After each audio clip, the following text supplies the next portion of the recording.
Doutora Eliane, a senhora já respondeu, mas só para reiterar, a senhora é servidora de carreira da Controladoria Geral da União desde quando?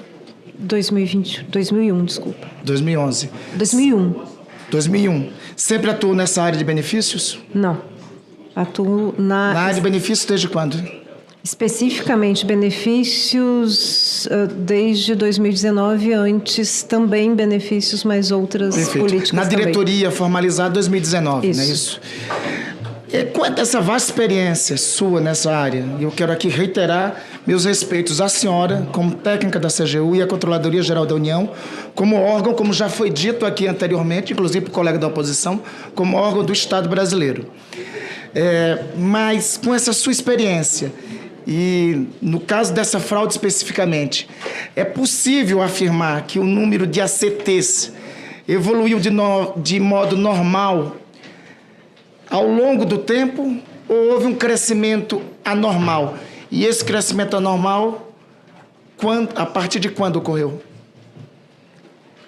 Se identifica um crescimento a partir, penso eu, que a partir... Eu não preciso ver o gráfico, 2019, 2020, mas se começa a identificar um crescimento de ACTs e a partir de 2019 e 2020. Começa ali e acirra em 2023. Perfeito. Mas o crescimento de o crescimento anormal de ACTs, a senhora pode afirmar que é a partir de os valores de 2023, mas a assinatura dos ACTs? Pois é.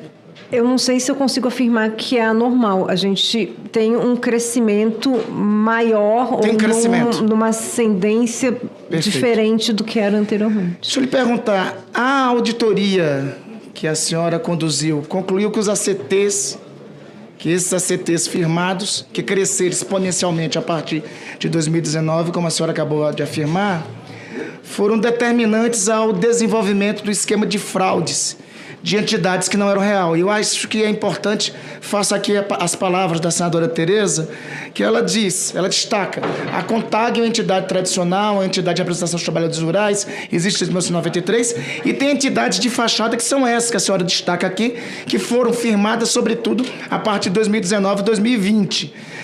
E a senhora mesma aponta no relatório que esses ACTs foram determinantes para o desenvolvimento do esquema de fraudes dessas entidades de fachada. A senhora poderia dizer quais foram as entidades responsáveis por esse aumento exponencial de descontos associativos? Eu teria que ver no relatório. Eu não consigo nominar sem ver no relatório, mas todas elas tiveram aumento, né, no período, todas as entidades, e tivemos aumento. E elas firmaram o convênio com o INSS quando? Eu preciso pegar aqui, senador. Só para lhe ajudar, é correto dizer que a AMBEC foi 2021, Conafer 2022 e Amar Brasil 2022? Essas datas eu tenho. AMBEC, a assinatura do ACT foi no dia 31 de agosto de 2021. Desculpa, quais foram as outras? Conafer e Amar?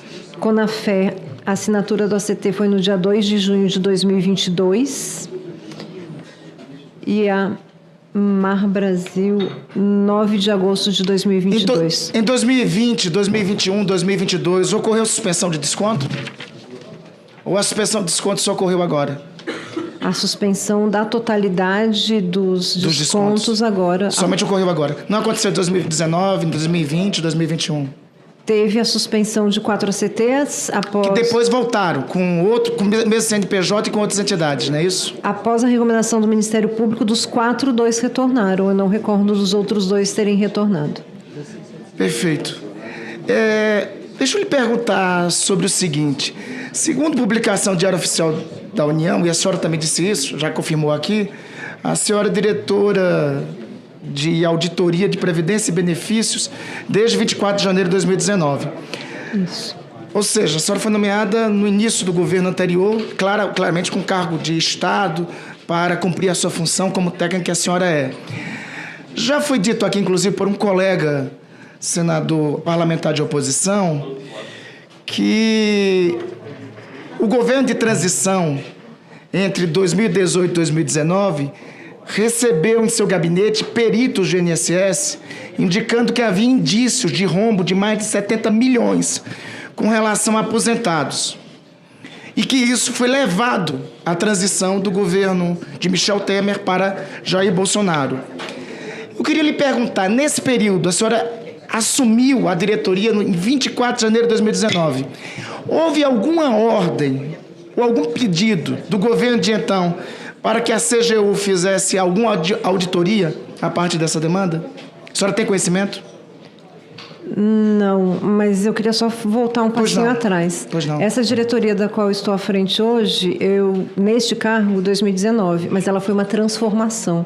Perfeito. Eu ocupava o cargo... Não, a senhora explicou isso, eu entendi. É isso. A pergunta específica é essa. Houve algum pedido do governo de transição de Jair Bolsonaro, de Michel Temer para Jair Bolsonaro, para que ocorresse alguma auditoria, que a CGU atuasse nessas denúncias que tinham sido recebidas? A demanda que eu recebi foi: estamos estruturando uma diretoria com foco em previdência e outros benefícios, porque precisamos priorizar previdência. Perfeitamente. A entidade Conafer, ela vai apresentar 718 filiados em 2019 e em 2020 ela começa a crescer exponencialmente. São 40 mil filiados em janeiro, ou seja, em menos de um ano. Isso está inclusive no relatório, né? Já no mês seguinte, fevereiro, ela dobra para mais 80 mil filiados. Em março de 2020, ela apresenta 123 mil filiados.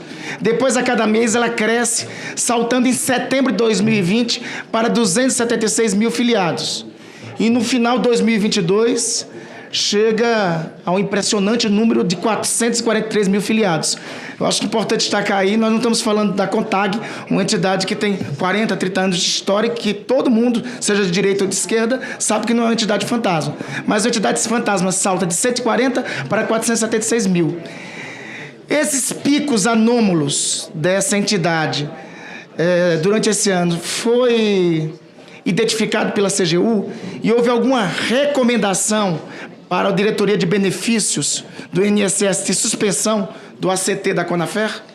Não, nesse período não houve, mas no terceiro relatório que nós fizemos se fala de retenções que foram feitas pelo INSS para análise pelo crescimento muito grande, mas houve a liberação na sequência. A diretoria de benefícios do INSS, órgão de controle, naquele momento, no seu entender, deveria ter percebido esses crescimentos anômalos e ter proposto a suspensão do ACT ou medida que valha?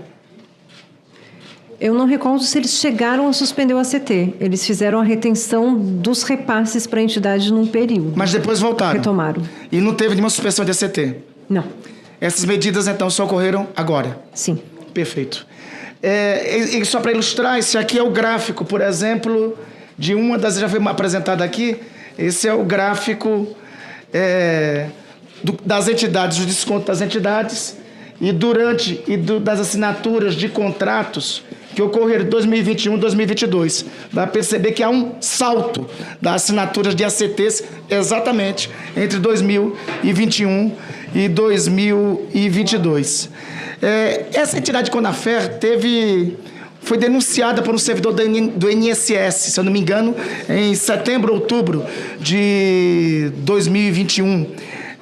A CGU teve conhecimento dessa denúncia, chegou alguma denúncia desse tipo, ou sabe se a diretoria de benefícios do INSS naquele momento teve alguma informação desse sentido?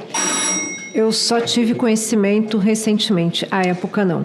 Perfeito. Para concluir, doutora Eliane, o CGU anterior, do governo anterior, o doutor Wagner do Rosário, em algum momento recomendou, determinou à senhora que fizesse algum tipo de auditoria específica no INSS com vista a essa entidade? Teve alguma ordem, orientação nesse sentido?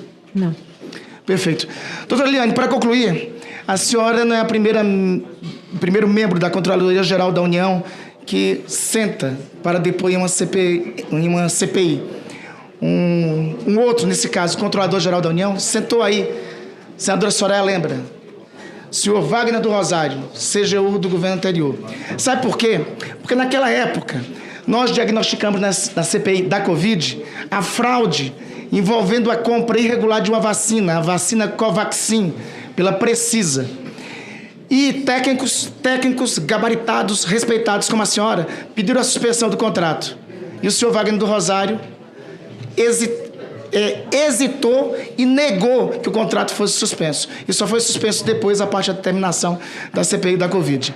Realmente, como disse o colega senador aqui, a CGU é um órgão do Estado, merece o nosso respeito.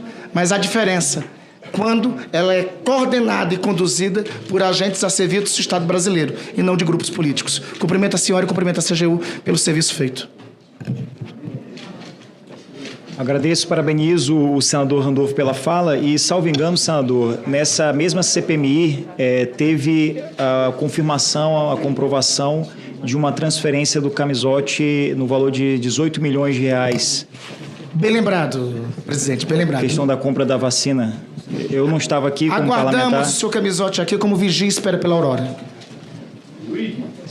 Se ele for convocado para outra CPMI, seriam 3 CPMIs, né, de convocação. Aí ele pode pedir música. Passo a palavra... A gente espera que não, a gente espera que daqui ele vá para outro local.